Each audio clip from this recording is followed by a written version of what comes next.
అందరికీ నమస్తే. Welcome back to our channel. ఈ రోజు మనతో గెస్ట్‌గా ఉన్నారు పొలిటికల్ అనలిస్ట్ శ్రీలీల గారు. మేడం నమస్తే అండి. నమస్తే అమ్మ. మేడం రీసెంట్‌గా చింతకాయల విజయ్ గారు ఢిల్లీలోని ప్రమాణ స్వీకారం చేశారు రాజ్యసభకి ఎంపికవ్వడం వల్ల. సో, ఇందులో మెయిన్‌గా ఆయన ఆ కార్యక్రమం ఏదైతే అటెండ్ అయ్యారో, అందులో ఆయన వేసుకున్న కండువ ఒకటి ఇప్పుడు హైలైట్ టాపిక్‌గా మారింది. అది కూడా యెల్లో కలర్‌లో ఉండడం అండ్ అంటే ప్రజలందరూ ఆ కండువ సైడు అంత ఆకర్షంగా చేసి దాన్నంతా హైలైట్ చేయడానికి కారణం ఏంటంటారు? అంటే ఈ రోజున ఫస్ట్ మనం చెప్పుకోవాల్సింది చింతకాయల విజయ్ గారికి హార్ట్లీ కంగ్రాచులేషన్స్. హ్మ్.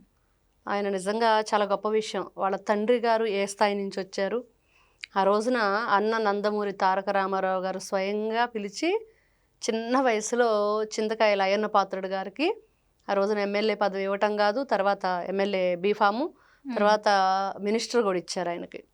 అలా ఇంతింతై ఒటువింతై అన్నట్లుగా దినదిన ప్రవర్ధమానంగా ఎటువంటి కూడా చిన్న మచ్చ లేకుండా వాళ్ళేంటో వాళ్ళు నిరూపించుకున్నారు. ఫ్యామిలీ వాళ్ళతో నాకు క్లోజ్ అటాచ్మెంట్ ఉంది.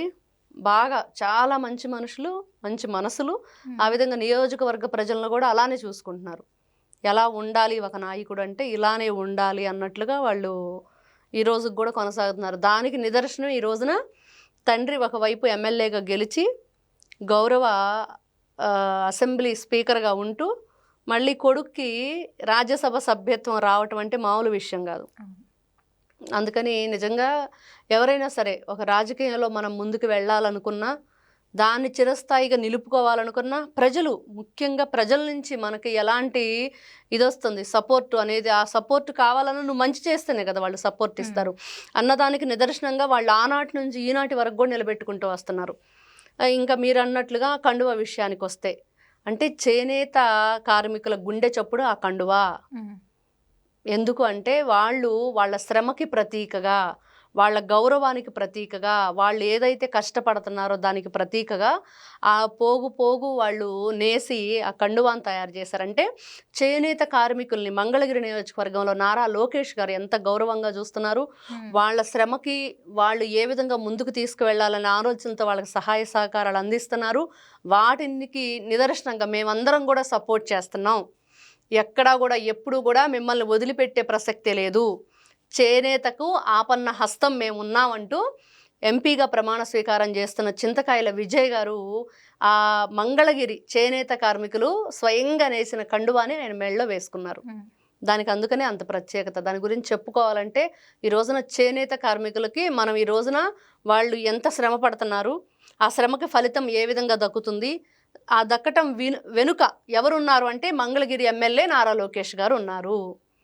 ఆయన ప్రతిసారి కూడా ఏ విషయంలో కూడా వాళ్ళని ఏ విధంగా ఆదరిస్తున్నారు, మేము ఉన్నామనే భరోసా ఇస్తున్నారు అన్నదానికి మేము కూడా ఉన్నాం. నారా లోకేష్ గారే కాదు, ఎంపీలుగా ఎమ్మెల్యేలుగా అన్ని నియోజకవర్గాల వాళ్ళని కూడా ఈ చేనేత కార్మికుల్ని ప్రోత్సహిస్తాము అన్నదానికి నిదర్శనంగా ఎంపీ చింతకాయల విజయ్ గారు ఆ కండువా ధరించడం జరిగింది. ఎంత గొప్ప విషయం.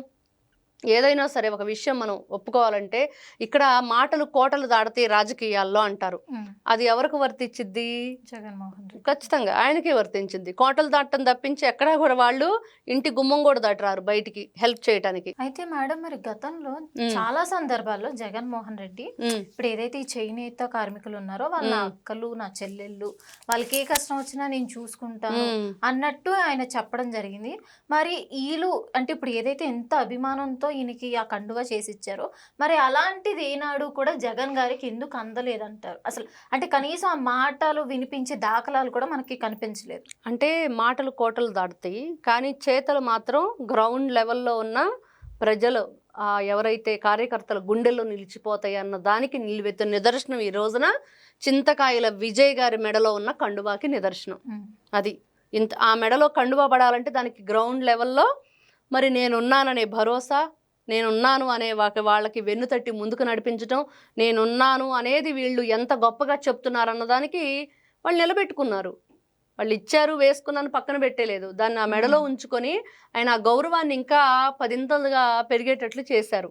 మరి ఆయన ఉంచుకోవటం వల్లే కదా ఈ రోజున మనం మాట్లాడుకుంటున్నాం. అంత గొప్ప సభలో కూడా వాళ్ళకు కూడా ఒక గుర్తింపు ఉంది అనే లెవెల్లో చాలా ఈ రోజున రాజ్యసభ సాక్షిగా అక్కడున్న అందరూ ఎవరైతే మంత్రివర్గం ఉందో వాళ్ళందరూ సాక్షిగా చేనేత కార్మికుడికి నిజంగా చాలా గొప్ప గౌరవం దక్కింది అన్నదానికి నిదర్శనం. మరి జగన్మోహన్ రెడ్డి మెడలో అలాంటి కండువా పడాలంటే జగన్మోహన్ రెడ్డి ఏం చేయాలి? చేనేత కార్మికులకి జగన్మోహన్ రెడ్డి ఏం చేశాడో తెలుసా? వాళ్ళ దగ్గర నుండి బట్టలు తీసుకొచ్చి ఎవరైతే వైఎస్ఆర్సీపీ పార్టీ నాయకులు ఉన్నారో వాళ్ళు మహిళలకి చీరలు పంపిణీ చేశారు. బాగుంది, మీ ఆడపడుచులకు ఇవ్వండి, కాదని ఎవరూ అంటలేదు. అప్పట్లో ఎన్నికల ప్రచారంలో పసుపు కుంకుమ కింద పసుపు కుంకుమ చీర గాజులు ఇచ్చేవాళ్ళు. కుంకుమ బొట్టు పెట్టి మరి మన సాంప్రదాయాన్ని చాటి చెప్పుకుంటూ అమ్మ బొట్టు పెడతాను ఉండమ్మా అని చెప్పి ఓటేయమని అడిగేవాళ్ళు. అంత గొప్ప సాంప్రదాయం ఉంది, నువ్వు ఇవ్వటం వల్ల తప్పు కాదు. ఆ చేనేత కార్మికులకు అన్యాయం చేశారు వీళ్ళు. వాళ్ళని బట్టలు లేకుండా అర్ధనగ్నంగా కూర్చోబెట్టి వీడియోలు తీసి చేనేత కార్మికులకి జగన్మోహన్ రెడ్డి వైఎస్ఆర్సీపీ పార్టీ చేసిన గౌరవం అది. వాళ్ళు డబ్బులు అడిగినందుకు, ఇచ్చిన బట్టల కోసం, నేచిన బట్టల కోసం ఎంత శ్రమ పడితే పోగు పోసి ఆ చీర తయారు చేసి ఉంటారు, నేసుంటారు. మరి ఆ మాత్రం నువ్వు ఇచ్చేయలేవా? వాళ్ళ ఇంకొక ఫ్యామిలీ, ఇంకొక పద్మశాలీల కుటుంబానికి చెందిన ఫ్యామిలీ దగ్గర నుంచి పొలం లాగేసుకుంటే ఒక ఆడపిల్లతో సహా తల్లి తండ్రి ఉరేసుకొని చనిపోయిన పరిస్థితి. ఇంకో అమ్మాయి హాస్టల్ నుంచి వచ్చేటప్పటికి ఏముంది, 3 శవాలు. ఈ దాష్టికానికి, ఈ దారుణానికి బాధ్యులు ఎవరు? జగన్మోహన్ రెడ్డి. బాధితులు ఎవరు? ప్రజలు. ఈ రోజున మరి కార్మికులు నిన్ను ఎందుకు, చేనేత కార్మికులు నిన్ను నెత్తిన పెట్టుకుంటారు? ఎందుకు నీ మెళ్ళలో కండువాలు నేసేస్తారు? నీకు ఒక నూలు పోగేయాలన్నా కూడా దండగైన అనుకుంటారు.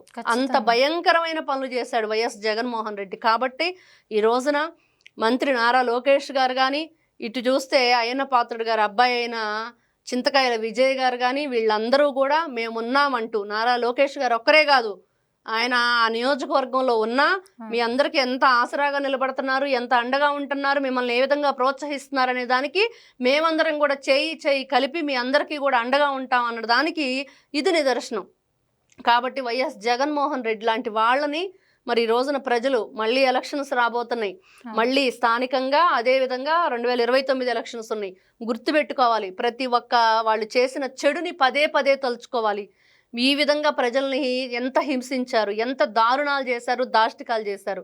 ఇట్లాంటి వ్యక్తులను తెచ్చుకుంటే మళ్ళీ మన పరిస్థితి ఏంటి, మన బిడ్డల పరిస్థితి ఏంటి, మన గతేంటి అనేది ఆలోచించుకొని మనకి ఎవరిని గౌరవిస్తారు, మనల్ని ఎవరు మనకు అండగా నిలబడతారు, మనకి ఎవరు సహాయ సహకారాలు అందిస్తారు అనే వాళ్ళని గుర్తు చేసుకొని వాళ్ళ తరపున నిలబడితే బాగుంటుంది.